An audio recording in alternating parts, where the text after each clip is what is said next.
अगर आपके दिमाग में कोई किंतु परंतु है नीट को लेकर या किसी भी विषय पे आप परेशान हैं, तो आज इस वीडियो पे आपका समस्त सॉल्यूशन हो सकता है। कोई भी एग्जाम की तरफ आप देख रहे हैं तो हर एग्जाम में कुछ डिसिप्लिन होता है। आप ऐसी जानकारी अगर आज इधर कल उधर ऐसा ऐसा करके भिन्न भिन्न तरीके से देखेंगे तो आपका माइंड डिस्ट्रैक्ट होता रहेगा। आप डिस्ट्रैक्ट ना हो, आपको 10-20 लोग ज्ञान ना दे रहे हो, आप किसी एक भरोसेमंद इंसान पे आप भरोसा करें। इसका सच में बहुत पैसा लगता है, आप कितना कमा लेंगे इन सब चीजों को करके, ऐसा बहुत सारे सवालों का जवाब है ये वीडियो। हेलो एवरीवन, स्वागत है आपका योगेश शुक्ला बायोलॉजी पे। मैं हूं योगेश चंद्र शुक्ला और हम बात करने जा रहे हैं एक ऐसे विषय पे, नीट 2024, एक एग्जाम जो अगले साल होने जा रहा है और इसमें 25 लाख बच्चे बैठने जा रहे हैं। अगर आप भी अपनी जर्नी डॉक्टर की तरफ में लेकर जा रहे हैं या बायोलॉजी से अभी तक आपने तय की है, तो आपका भविष्य का भी निर्धारण ये एग्जाम कर सकता है।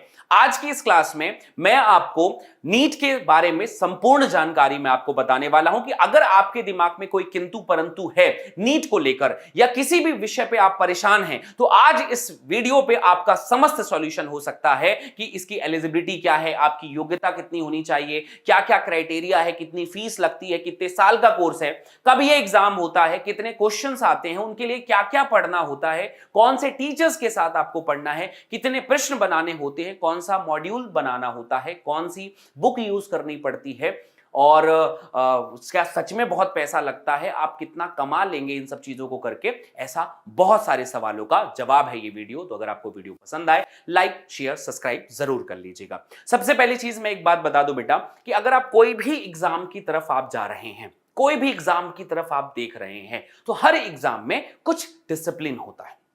ये डिसिप्लिन, सेल्फ डिसिप्लिन किसी भी बच्चे में अपने आप नहीं आता है। इसके लिए सही मार्गदर्शन की जरूरत होती है। अगर आप मेरी वीडियो देख रहे हैं, मतलब सीधा सा सवाल ये है, सीधा सा जवाब ये है कि आपको कहीं ना कहीं जानकारियों का अभाव है।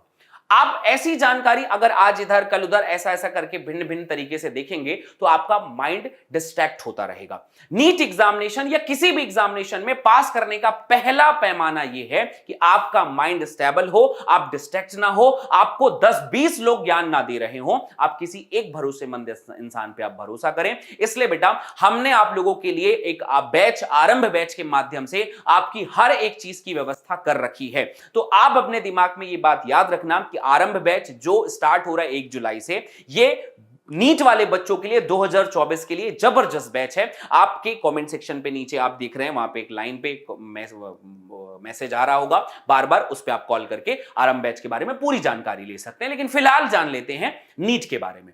नीट क्या है, तो उसकी बैच की जानकारी भी आपको फिर मैं अंत में डिटेल में दे दूंगा। नीट 2024, नीट एक एग्जाम जिससे डॉक्टर बनने के लिए दिया जाता है। कौन कौन से डॉक्टर बनते हैं इससे मैक्सिमम लोगों को यह जानकारी होती है कि सिर्फ एमबीबीएस डॉक्टर ही बन रहे हैं, अगर नहीं हुआ तो जिंदगी बर्बाद हो जाती है, पर ऐसा नहीं है। नीट का एग्जाम सिर्फ नीट के लिए, मतलब एमबीबीएस के लिए नहीं होता। एमबीबीएस के अलावा उसमें बीडीएस यानी डेंटल के लिए भी होता है, यूनानी भी होता है, फिजियोथेरेपी भी होता है, मेडिसिन सर्जरी भी होगा। इसके अलावा आप नेचुरोपैथी के लिए भी, फिजियोथेरेपी के लिए भी, वेटनरी यानी जंतु विज्ञान, जंतु जो के डॉक्टर बनते हैं उनके लिए। इसके अलावा भारत के बहुत अच्छे अच्छे कॉलेजेस की नर्सिंग के एग्जाम के लिए, जस्ट लाइक एम्स नर्सिंग का। इसके अलावा मिलिट्री जो नर्सिंग सेवा होती है ना, उसका भी एग्जाम जो है वो नीट के थ्रू ही लोग एडमिशन ले सकते हैं। तो भारत में ऐसे बहुत सारे कॉलेजेस हैं जहां पर आप अलग अलग तरीके के डॉक्टर बन सकते हैं with the help of NEET. तो आप नीट सिर्फ एमबीबीएस, पहला भ्रांति ये हटा दो कि अगर आपका एमबीबीएस नहीं हुआ तो आपको कुछ नहीं मिलेगा। As compare to BSc, as compare to other जो भी आपके मतलब आपका जो फ्यूचर बनेगा, उससे ज्यादा अच्छा फ्यूचर आप नेचुरोपैथी, फिजियोथेरेपी, इन सब चीजों में बना सकते हैं। इसलिए आप नीट के बारे में जानिए कि नीट सिर्फ एक नीट नहीं, एक एग्जाम नहीं है जिसमें सिर्फ एमबीबीएस नहीं, बहुत सारी चीजें बनती हैं। इसलिए आप इस एग्जाम के बारे में डिटेल में जानिए, पहली चीज। दूसरा, कौन लेता है ये एग्जाम? इस एग्जाम को लेने के लिए एजेंसीज लगती हैं। रीजन इसके पीछे है कि बहुत बड़ा एग्जाम है, बहुत सारे बच्चे बैठते हैं, बहुत बड़ी जिम्मेदारी है। इसलिए अभी इसकी agency NTA, national testing agency, अभी इसको राष्ट्रीय परीक्षा एजेंसी, इसको अभी कंडक्ट कराती है। हो सकता है 2024 में इसमें थोड़ा बहुत बदलाव आ जाए, कोई नई एजेंसी आ जाए या फिर एनटीए ही रहे। जब आएगी तो हम आपको बता देंगे, पर ये एक एजेंसी है, इसमें बदलाव में कोई बहुत बड़ा फर्क नहीं आता। दूसरी चीज, इसमें अगर आप दे रहे हैं एग्जाम तो एग्जाम में आपको कौन कौन सी चीजें पता होनी चाहिए उसके बारे में छोटे छोटे मैं आपको हिंट दे देता हूं। यहां पर लिखी हुई कुछ कुछ बातें मैं आपको डिटेल कर दूंगा। जैसे अगर आप नीट का एग्जाम दे रहे हैं तो एक एक्ट बना हुआ है, उसके हिसाब से अब भारत में, पूरे भारत में अलग अलग एग्जाम नहीं होंगे। एम्स एग्जाम अलग, जेएपमर का एग्जाम है, एफएमसी का अलग, एआईपीएमटी अलग, स्टेट पीएमटी अलग, ऐसा ऐसा अलग अलग नहीं होगा। अब सारे मेडिकल कॉलेजेस में एक ही एग्जाम से एंट्री मिलेगी जिसका नाम है नीट, और कोई एग्जाम दूसरा होगा ही नहीं। तो आप इसके थ्रू अलग अलग जगह एडमिशन ले सकते हैं, डॉक्टर डेंटल में, आयुर्वेदा में, इन सब चीजों में, इवन एमएनएस में भी, मिलिट्री नर्सिंग जो सर्विस है इसमें भी आप नीट के थ्रू एडमिशंस ले सकते हैं। इस एडमिशंस में, ये तो एडमिशन की बात हो गई। बात ये हो गई कि इस एग्जाम को क्वालिफाई करने के लिए हमें कौन कौन सी चीजें चाहिए। हमें सबसे पहले चीजें चाहिए कि इसमें कितने क्वेश्चंस आते हैं। इसमें क्वेश्चन आते हैं मेरे बच्चे 200। टोटल क्वेश्चन कितने हैं? सो जो टोटल क्वेश्चन है आपके पास में, ये जो टोटल जितने भी क्वेश्चंस आएंगे आपके पास में, ये क्वेश्चंस आपके पास में कितने होने चाहिए? तो टोटल क्वेश्चन आपके होंगे 200। 200 में से आपको 180 बनाने हैं, आपको 180 बनाने हैं। अब ये कैसे पॉसिबल है भाई? तो इसके हर, जैसे फिजिक्स के क्वेश्चन कितने आएंगे? फिजिक्स के क्वेश्चन आते हैं 50। 50 क्वेश्चन में से 2 सेट बना हुआ रहता है, एक 35 का सेट होता है और एक 15 का। 35 के पूरे क्वेश्चन बनाने होते हैं, 15 में से 10 बनाना होता है। तो 35 और 10 आपने बनाया कितना? टोटल 45। उसी तरह केमिस्ट्री में भी आपने ऐसे किया, 50 क्वेश्चन मिले, 35 सेट का सेट पहला जो था उसको पूरा आपने बनाया, 15 क्वेश्चन में से फिर आपने 10 बनाया, कुल मिलाकर बने 45। ऐसे ही आप बॉटनी में भी करेंगे और ऐसा ही आप जूलॉजी में भी करेंगे कि आपको कुल बनाने 45 ही हैं, 45 ही हैं, 45 45 45 45 कुल मिलाकर 180 क्वेश्चन हो जाते हैं। इन क्वेश्चंस को बनाने के लिए आपको 3 घंटे 20 मिनट का टाइम मिलेगा। इन क्वेश्चंस को बनाने के लिए आपको 3 घंटे 20 मिनट का टाइम मिलेगा, और ये 3 घंटे 20 मिनट आप किस किस भाषा में दे सकते हैं? आप इंग्लिश में दे सकते हैं, हिंदी में दे सकते हैं, असमिया में दे सकते हैं, बंगाली में दे सकते हैं, गुजराती में दे सकते हैं, कन्नड़ में, मलयालम में, मराठी में, ओडिया में, पंजाबी में, तमिल में, तेलुगु में, उर्दू में, किसी भी भाषा में देख सकते हैं। आप किसी भी भाषा में एग्जाम को, आप जिस भी स्टेट से लेते हैं, आप वहां से देख सकते हैं। दूसरी चीज, सबसे बड़ा सवाल जो मैक्सिमम बच्चे मुझसे पूछते हैं कि सर मुझे ये कमियां हैं मेरी जिंदगी में, मैं जब नीट का एग्जाम देने जा रहा हूं तो मुझे इतनी सारी परेशानियां हैं। उन परेशानियों की बात तो आज मैं करूंगा ही, और उसके लिए एक अलग से वीडियो भी बना दूंगा, लेकिन फिलहाल ये जो बात है आज नीट को जानने का विषय है।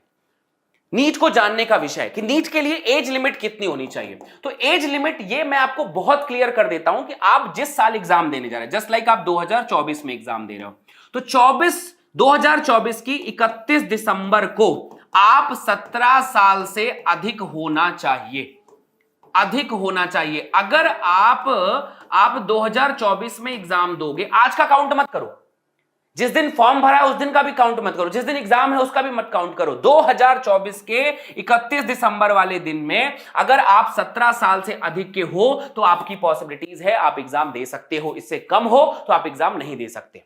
तो आप इस दिन डिसाइड कर लेना कि इस तारीख को मैं 17 साल का रहूंगा, अगर इससे ज्यादा रहूंगा तो मैं, ठीक है, कोई दिक्कत नहीं। जिस साल आपने एडमिशन लिया है उस साल आप इससे ज्यादा अधिक होना चाहिए, एज लिमिट है। दूसरी चीज, अगर आपको नीट का एग्जाम देना है तो क्या आप 11 से दे सकते हैं? नहीं, आपको इसके लिए 12th का एग्जाम देना होगा। 12th में आपके कितने नंबर होने चाहिए? 12th में आप जो है किस किस भाषा से होना चाहिए? तो 12th में आपको सबसे पहली बात फिजिक्स, केमिस्ट्री, बायोलॉजी होनी चाहिए। 12th में आपकी फिजिक्स, केमिस्ट्री, बायोलॉजी होनी चाहिए।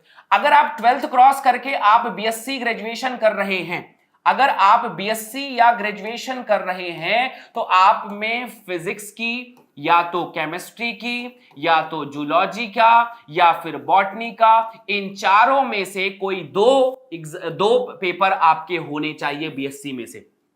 आप बीएससी जैसे मैथमेटिक्स ले लेंगे तो आपको सिर्फ फिजिक्स मिलेगा। बीएससी अगर आप केमिस्ट्री कर रहे हैं तो भी आपको दिक्कत होगी। तो आपके जूलॉजी, बॉटनी, केमिस्ट्री, फिजिक्स, इनमें से कोई 2 सब्जेक्ट आपके होने चाहिए, तभी आप एग्जाम दे सकते हैं, याद रखना। अगर अदरवाइज आपको 12th बेस पर एग्जाम आपको देना पड़ेगा, और 12th बेस में एग्जाम आपके पास पीसी भी होना चाहिए। कितना नंबर होना चाहिए? जनरल के लिए आपके पास 50% होने चाहिए, फिजिक्स, केमिस्ट्री, बायोलॉजी के फिजिक्स, केमिस्ट्री, बायोलॉजी का अगर आप परसेंटेज देखोगे, एवरेज परसेंटेज इन तीनों का, तो आपका 50% अगर आता है 12th में, आप जनरल कैटेगरी से हो और आपका 50% आता है, तो आप एलिजिबल हो, नीट का एग्जाम दे सकते हो। और अगर 40% है, यदि आप SC, ST और OBC में आते हो, तो आप 40% में भी नीट का एग्जाम दे सकते हो। इससे कम है तो नीट का एग्जाम नहीं दे सकते। इसके अलावा अगर आप एग्जाम दे रहे हैं तो उसके लिए कितना कितना रिजर्वेशन है, क्योंकि ये एक चीज है जो हर किसी को पता होना चाहिए। अगर आप SC या ST कैटेगरी से हो तो आपको उतना डरने की जरूरत नहीं है। अगर आप फिजिकल हैंडीकैप हो तो बहुत ज्यादा डरने की जरूरत नहीं है। आपको ये एग्जाम में बहुत आसानी से एग्जाम में भी एंट्री मिल सकती है। अगर आप जनरल कैटेगरी के हो तो होप सोच सकते हो थोड़ा सा, पर जैसे कैटेगरी आपकी SC है तो ऑल इंडिया कोटा पे 15% जो है रिजर्वेशन है आपके लिए। अगर आप OBC कैटेगरी से हो तो 27% रिजर्वेशन है। ST कैटेगरी से हो से 7.5% रिजर्वेशन है। और इस रिजर्वेशन से आप नॉर्मल एग्जाम नंबर से बहुत कम नंबर भी लाते हो तो कई बार बहुत अच्छे परसेंटेज मिल जाते हैं। अगर आप फिजिकल हैंडीकैप्ट हो, शारीरिक रूप से कहीं दिव्यांगता है आपके शरीर में, तो आपको कम नंबर में भी, मैंने देखा है कि 250-300 नंबर में भी एम्स जोधपुर, एम्स मदुरई ऐसे कॉलेज में मिल जाते हैं। तो अगर आप फिजिकल हैंडीकैप्ट हैं, थोड़े से भी पढ़ाई में मन लग रहा है, तो आप इस एग्जाम को दे सकते हैं और बड़ी आसानी से आपका एग्जाम, रिजर्वेशन में थोड़ा बहुत आपको लाभ मिल जाएगा और आप इस एग्जाम में एंटर कर जाएंगे। बस अपने अंदर एक मोरल जगाना है कि यार मैं कर सकता हूं, और आप इस एग्जाम में आ जाइए। इसके अलावा नंबर ऑफ क्वेश्चन क्या है? फिजिक्स में 45, केमिस्ट्री में 45, जूलॉजी में 45, बॉटनी में 45, सब में 45। टोटल मार्क्स जो है 180 180 180 720 नंबर आपको मिलेगा। अब 720 नंबर में से 3 घंटे 20 मिनट आपको मिलते हैं। लगभग 20 मिनट आप इसमें क्वेश्चन देखते हैं, पेपर भर रहे होते हैं। 3 घंटे के आसपास लगभग आपको इस एग्जाम में मिलता है। इस एग्जाम को क्वालिफाई करने के लिए आपको कितने नंबर मिलेंगे? अगर आप अटेम्प्ट करते हैं तो +4 नंबर मिलेंगे। अगर गलत कर देते हैं तो -1 नंबर आपको मिलता है। एग्जाम में क्वालिफाई करने के लिए आपको अलग अलग कैटेगरी में कितना कितना नंबर होना चाहिए, कितना कितना नंबर होना चाहिए। जैसे मैं आपको बताता हूं, एक सामान्य सी भाषा बताता हूं कि अगर आप कोई अदर मतलब आप सामान्य में हैं, अगर आप सामान्य कैटेगरी से हैं तो सामान्य कैटेगरी में आपका NEET cut off percentile 50th जो होता है वो 701 से लगभग 134 के आसपास ये नंबर जाता है। पर इस साल, जैसे ये लास्ट ईयर गया था, इस साल ये 720 से लगभग मान लेते 134 के आसपास जाता है। अब 134 क्या है भैया कि इस तरफ इतना कट ऑफ जा सकता है, पर ये जाता नहीं, ये जाता नहीं है। अगर आप, जैसे मैं इस बार 2024 की बात करूं कि कट ऑफ क्या जा सकता है, तो नीट में 720 नंबर से लेकर लगभग 610 नंबर तक जिसका नंबर है वो नीट 2024-23 में अपने गवर्नमेंट कॉलेज को प्राप्त कर लेगा। ठीक है। अगर ये फिजिकल हैंडीकैप्ट की बात करूं, फिजिकल हैंडीकैप्ट है, अगर जनरल है और फिजिकल हैंडीकैप है तो उसके बहुत कम नंबर रहेंगे, तब भी उसका सिलेक्शन हो जाता है। ये मैं डेटा और फिर किसी दिन और अच्छे से समझाऊंगा। ठीक है। अगर आप ST कैटेगरी से हैं तो आपको ST कैटेगरी में आपका जो नीट कट ऑफ स्कोर है लगभग जो है वो 456 460 के आसपास आपका जा सकता है। ये कट ऑफ मिनिमम इतने नंबर आपके होने ही चाहिए।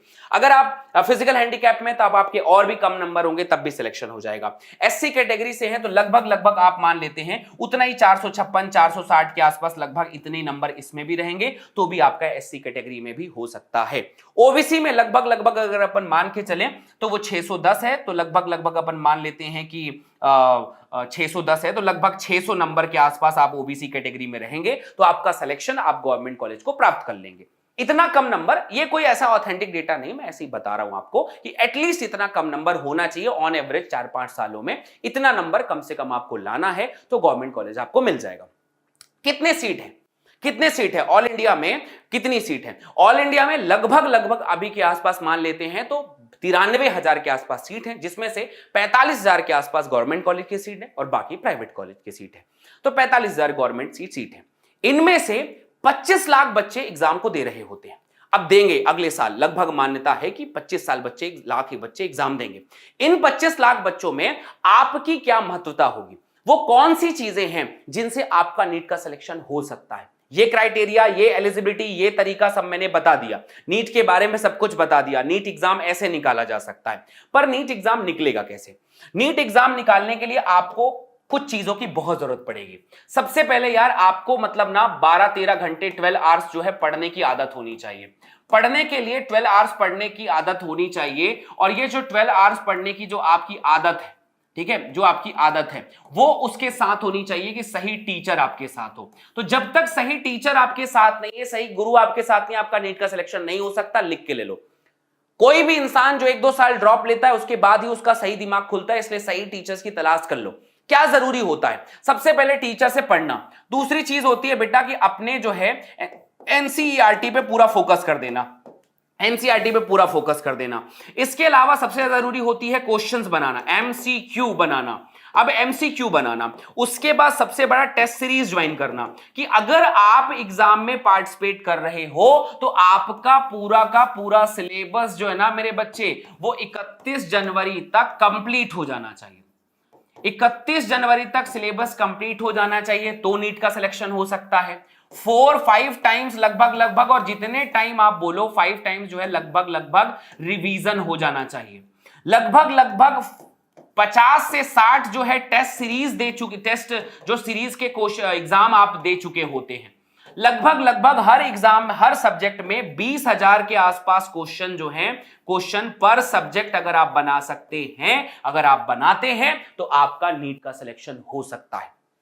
बहुत ध्यान समझिएगा, सिलेबस को 31 जनवरी तक कंप्लीट करना। कैसे करना है मैं बताता हूं। 5 टाइम रिवीजन होना चाहिए, कर सकते हैं। 50 टेस्ट सीरीज के क्वेश्चन आपको बनाने हैं। 20,000 क्वेश्चन पर सब्जेक्ट, फिजिक्स केमिस्ट्री बायोलॉजी के आपको बनाने हैं, और आपका नीट 2024 का सिलेक्शन पक्का है। एग्जाम्पल है कैसे बना सकते हैं, कब शुरू करना चाहिए। ये उन बच्चों के लिए बिल्कुल नहीं है जो आखिरी के 45 दिन में 40 दिन में ढूंढते कि 45 दिन में नीट कैसे निकालें। ये सब कोई जादू नहीं है। नीट कोई आसान सा एग्जाम नहीं है, बहुत कंपटीशन है। अब इस कंपटीशन की बताता हूं मैं, एक मार्क्स की कीमत बताता हूं मैं। आपको पता है नीट 2023 में बच्चों ने एग्जाम दिया, तुम सोचो 720 दो बच्चों का आया, 716 एक बच्चे का आया। शुरू के 3 टॉपर का अलग अलग नंबर था, मानता हूं मैं। आपको पता है बाकी के जो है 20-22 बच्चे जो हैं 715 नंबर आया। अब सोचो कि अच्छा उनमें से भी ज्यादा बच्चों का 710 है। टॉप 50 तो 710 में क्लोज है, टॉप 50 710 में क्लोज है। अब इनमें से मैक्सिमम बच्चों का जो परसेंटेज है वो 715 ही है। लेकिन एम्स दिल्ली जब मिलता होगा तो सोचो कितना दुख लगेगा तुम्हें इस बात का कि तुम्हारे बराबर का ही एक नंबर 0% का हेरफेर है, वो बच्चा एम्स दिल्ली में है और तुम यहां पर हो, तुम किसी और कॉलेज में हो। एम्स दिल्ली होता है मेरे भाई, या फिर कोई भी कॉलेज में जहां पर तुम इतना बड़ा मार्किंग का फर्क है कि 715 लाने के बाद एम्स दिल्ली नहीं मिल रहा है, या फिर 710 नंबर लाने के बाद भी एम्स दिल्ली नहीं मिल रहा है, तो तुम सोचो कि एक एक नंबर की कितनी वैल्यू है। अब वो एक नंबर की वैल्यू को हम सुधार कैसे सकते हैं? लगातार 50 टेस्ट सीरीज वगैरह देकर, 50 बार 5-6 बार रिवीजन करके, 20,000 क्वेश्चंस को बनाकर। ये सब चीजें मिलती कहां है? डाउटनेट पर। आपका ये सब देने वाले हो क्या? आप कहां से करूं मैं ये सब चीजें? मैं दूंगा ना भाई, धैर्य तो रखो, वीडियो अंत तक देखो, तो सारा जुगाड़ बताता हूं ना मैं। ये करना पड़ेगा, अगर ये नहीं कर सकते नीट का सिलेक्शन नहीं हो सकता। अगर तुम ये नहीं कर सकते नीट का सिलेक्शन बिल्कुल नहीं हो सकता। नीट का सिलेक्शन अगर चाहिए तो ये करना पड़ेगा। आप में से मैक्सिमम बच्चे बता रहे थे, कल मैं बात कर रहा था कि क्या आखिर गलतियां हैं 2023 में, ऐसी कौन सी गलती हमने की जो 2024 में हमारे सिलेक्शन पे आड़े नहीं आनी चाहिए, या 2023 में हमारे सिलेक्शन क्यों नहीं हुआ। मैक्सिमम बच्चों ने कहा सर हमने क्वेश्चन नहीं बनाया था, प्रैक्टिस नहीं की थी, रिवीजन नहीं किया था, एक बार पढ़ा बस, रिवीजन नहीं किया। उन्हीं चीजों को सुधारना है इस साल रिवीजन करवाना है, टेस्ट सीरीज ज्वाइन करवानी है। 50,000 60,000 जितने क्वेश्चन बने टोटल 20-20 करके हर सब्जेक्ट के बनाओ, 60,000 क्वेश्चन सब मिलाकर। इनमें से मैक्सिमम बच्चों से अगर मैं बात करूं कि ठीक है हम सब समझ तो गए, टीचर्स के बारे में भी जान लिया, शुरुआत कैसे करूं? जैसे तुम लोग फिजिक्स पढ़ रहे हो, ठीक है, फिजिक्स के नॉलेज के बारे में अगर मैं बात करूं तो फिजिक्स अगर स्टार्ट करो तो बेसिक मैथमेटिक्स सबसे पहले पढ़ लो। उनको पढ़ने के बाद जब वो बेसिक्स क्लियर हो जाएगा, ठीक है, शुरू के कुछ नॉर्मल फिजिक्स की चीजें पढ़ लो, फिर उसके बाद आ जाओ 12th पे, फिर 11th पे सेक्शन पे फिजिक्स पढ़ सकते हो। केमिस्ट्री में पढ़ने जाओ तो सबसे पहले मोल कॉन्सेप्ट से स्टार्ट करो, थोड़ा बहुत नॉमेनक्लेचर पढ़ो, थोड़ी बहुत और चीजें पढ़ो, संकल्पनाएं बहुत सारी हैं, उन सब चीजों को पढ़ो। जब उनको पढ़ लोगे तो केमिस्ट्री समझ में आनी शुरू होती है। बायोलॉजी की बात करें तो बायोलॉजी में पूरा एक ही ब्रह्मा है, एनसीईआरटी। और एनसीईआरटी में भी मैंने बता दिया कि जब तक अभी ऑफिशियल अनाउंसमेंट नहीं होती, आप नई पैटर्न के हिसाब से ही आप पढ़ाई कर रहे हैं। हम भी आपको नए पैटर्न के हिसाब से ही पढ़ा रहे हैं। पुराना पैटर्न हम आखिरी में पढ़ा देंगे। अगर पुराना पैटर्न आया, एनसीईआरटी चेंज नहीं हुई, तो आपको पुराना पैटर्न पढ़ा दिया जाएगा, अदरवाइज उसको पढ़ने की कोई जरूरत है ही नहीं। आप चाहे फिजिक्स हो, चाहे केमिस्ट्री हो, चाहे बायोलॉजी हो, आप किसी भी चीज पे अगर आप फोकस कर रहे हो, फिजिक्स हो, चाहे केमिस्ट्री हो, चाहे बायोलॉजी हो, अगर आप चीजों पे फोकस कर रहे हो, जस्ट लाइक मैं बायोलॉजी के बारे में बात करूं, तो आपको यार एनसीईआरटी पे पूरा फोकस करना है। एनसीईआरटी के बाद पूरा पीवाईक्यू बनाना है। इसके अलावा एनसीईआरटी के एग्जाम्पलर बनाने हैं, और एनसीईआरटी एग्जाम्पलर बनाने के बाद लगभग हर चैप्टर पर एनसीईआरटी बेस्ड क्वेश्चन बनाने हैं। एनसीईआरटी बेस्ड क्वेश्चन बनाने हैं। अब बनाओ ना, कौन रोक रहा है तुम्हें? कौन रोका है आखिर? और तुम्हें क्या लगता है ये चीज 15 दिन में करने की है? ना भाई, साल भर लगता है। जनवरी में एनी हाउ सिलेबस खत्म करना ही करना है। उसी तरह केमिस्ट्री में भी होता है कि आप पहले पूरे कॉन्सेप्ट को पढ़ो, उसके न्यूमेरिकल बनाओ, पीवाईक्यू बनाओ, एग्जाम्पलर बनाओ, एनसीईआरटी बेस्ड क्वेश्चन बनाओ। फिजिक्स में भी वही है, पीवाईक्यू बनाओ, कॉन्सेप्ट पता चलेगा कि यार सिलेबस किस दिशा में जा रहा है और मैं कैसे पढ़ाई करूंगा इसका। ये सारी चीजें आपको इसी तरीके से पता चलती हैं। आपको साल भर हम रिवीजन करवाने की बात कर रहे हैं। हम साल भर आप 5 बार, 6 बार, 7 बार, 8 बार रिवीजन करवाने की बात कर रहे हैं। जब ये ऐसा होता है तब नीट का सिलेक्शन होता है। अब मुझे बताओ, कमेंट सेक्शन पे एक बार बढ़िया तरीके से बताओ कि यार नीट के बारे में मैंने तुम्हें सब बता दिया, कितना टफ, कितना आसान, क्या क्या लगता है, कैसे लगता है। अब बताओ, अब नीट का एग्जाम देने के लिए आतुर हो? अब भी नीट का एग्जाम देना है? अगर सच में देना है, अब तो सब कुछ बता दिया, हर एक बात बता दी मैंने तुम्हें नीट के बारे में, तो देना है। पूरी टीचर्स की वीडियोस चाहिए, पूरे टीचर्स के पार्ट को पढ़ना है, 5 बार रिवीजन करना है, 31 जनवरी से पहले सिलेबस खत्म करना है। इसके अलावा 11th 12th दोनों को मजबूत करना है, 20,000 क्वेश्चन बनाने हैं, पीवाईक्यू पे फोकस करना है, एनसीईआरटी बेस्ड क्वेश्चन बनाने हैं। ये सब बनाने हैं, तो ये सबके लिए इधर उधर क्यों जाना? हिंदी मीडियम मतलब डाउटनट। तो अगर तुम इन सब चीजों की तरफ अगर मन बना चुके हो, तो डाउटनट ने ये चीज पहले मचा रखी है। देखो ये रिजल्ट है भाई कि हमारे 500 से ज्यादा बच्चे, लगभग 140 बच्चे हैं जो 500 प्लस से ज्यादा नंबर लेकर आए हैं। 70 से ज्यादा बच्चे हैं जो 600 से नंबर ज्यादा लाए हैं। 650 से ज्यादा नंबर लाने वाले 20 से ज्यादा बच्चे हैं। इन बच्चों का रिजल्ट हमने दिया है, तो तुम्हारा भी रिजल्ट बेहतर करके देंगे मेरे बच्चे। और ये पॉसिबल हो सकता है नीट आरंभ बैच में। आरंभ 2024 अब आया है 2.0। पहला आरंभ बैच जो है बहुत मजा चुका है। इतिहास रचने के बाद अब इतिहास रचने की बारी नीट 2.0 की है, आरंभ 2.0 की है। हिंदी मीडियम का सर्वश्रेष्ठ बैच, लाइव बैच है, स्टार्ट हो रहा है 1 जुलाई से, और इसकी लाइव क्लासेस मिलेंगी आपको। आपको अगर ये चीजें पढ़नी हैं तो आपको लाइव क्लासेस मिलेंगे, टीचर से 1-to-1 इंटरेक्शन होगा। बढ़िया, आप टीचर से सारी चीजें पढ़ के आप अपना नॉलेज बढ़ा सकते हो। लाइव क्लासेस मिलेंगे, लाइव स्ट्रीमिंग मिलेंगी। ए स्टार्ट टॉप बैच, ए स्टार्ट टॉप बैच क्या है? ए स्टार्ट टॉप बैच हर वो बच्चा जो मेहनत कर रहा है उसको बाकी भीड़ से अलग करना। हर वो बच्चा जिसकी क्षमता अच्छी है, जो ज्यादा मेहनत कर रहा है, उसको भीड़ की गुमनामियों से अलग करके उसको कॉन्फिडेंस देना। ए स्टार्ट टॉप बैच इसका नाम है। आप किसी भी बड़े इंस्टीट्यूशन पे जाओ, हर जगह एक अच्छे स्टूडेंट को अच्छे तरीके से पॉलिश किया जा सकता है। आप ये कहें कि कोयले में पड़ा हुआ हर इंसान को अगर पॉलिश किया जाए, जरूरी नहीं है, पर उस कोयले से हीरे निकाल को पॉलिश करना ये बहुत जरूरी चीज होती है। तो आप भी देखिए अपने अंदर के हीरे को और खुद को झोंक दो। आप में से बहुत सारे बच्चे इसको डिमोटिवेट भी फील करेंगे कि सर अच्छा आप हीरे पे फोकस करने वाले हो, तो तुम अपने आप को कोयला क्यों समझ रहे हो? मेरे भाई, तुम भी तो हीरे ही हो। तो तुम्हें भी ये स्टार्ट टॉप बैच में एंट्री करने के लिए भरपूर मेहनत करनी है। ये तुम्हारा मोटिवेशन है। इसमें आने के लिए तुम्हें सच्चाई का सामना करना पड़ेगा, और वो सामना करके तुम इस बैच में पहुंचोगे। स्पेशल बैच है टॉपर्स बच्चों के लिए। बैकलॉग सीरीज, मैक्सिमम बच्चे सर बैकलॉग हो गया, बड़ा रिवीजन हो गया, बड़ा कर लिए, वो सब चीज करवा दी जाएगी, रिवीजन करवाया जाएगा। हर महीने बैकलॉग सीरीज होगी, परफॉर्मेंस चेक होगा। हमारी पूरी टीम आपके साथ लगी रहती है, आपके लिए लगी रहती है। आपके माता पिता से बात करना, आपसे बात करना, आपकी परेशानियों को जानना, आपकी मुश्किलों को जानना, हर चीज जानना हम इस बैच के थ्रू करेंगे। परफॉर्मेंस चेक करेंगे, क्यों रिजल्ट नहीं आ रहा है, डे टू डे आपके क्यों क्लास नहीं आ रहे हो, आप क्यों हमारे पास में नहीं हो, क्यों टेस्ट नहीं दे रहे हो, कितने नंबर आ रहे हैं, हर चीज का ध्यान आप इस बैच में रखेंगे। होमवर्क दिया जाएगा ताकि हर बच्चा अपने होमवर्क को करे और अपने अंदर के जो भी भ्रांतियां हैं, जो परेशानियां हैं, उसको आप सुधार सके। देखो यार, नीट में थ्योरी पढ़ लेने का नाम नीट नहीं होता। नीट में हमेशा अपने आप को मैक्सिमम क्वेश्चन प्रैक्टिस करने होते हैं। इसलिए 20,000 क्वेश्चन कहा मैंने। इतने क्वेश्चन जब क्वेश्चन प्रैक्टिस करोगे तो धीरे धीरे तुम सुपीरियर होने लग जाओगे। हो सकता है पहले टेस्ट में तुम्हारे कम नंबर आए, दूसरे टेस्ट में कम नंबर आएंगे, तीसरे में आएंगे, चौथे पांचवें में तुम्हारा नंबर बदलने लगेगा, बढ़ने लग जाएगा। तुम्हें बस मेहनत करनी है। ये बैच यही सब चीजों की व्यवस्था तो कर रहा है। होमवर्क तुम्हें मिलेंगे, टीचर्स की स्लाइड्स मिलेंगे, टीचर्स के नोट्स मिलेंगे, हर वो चीज मिलेगी आरंभ बैच में।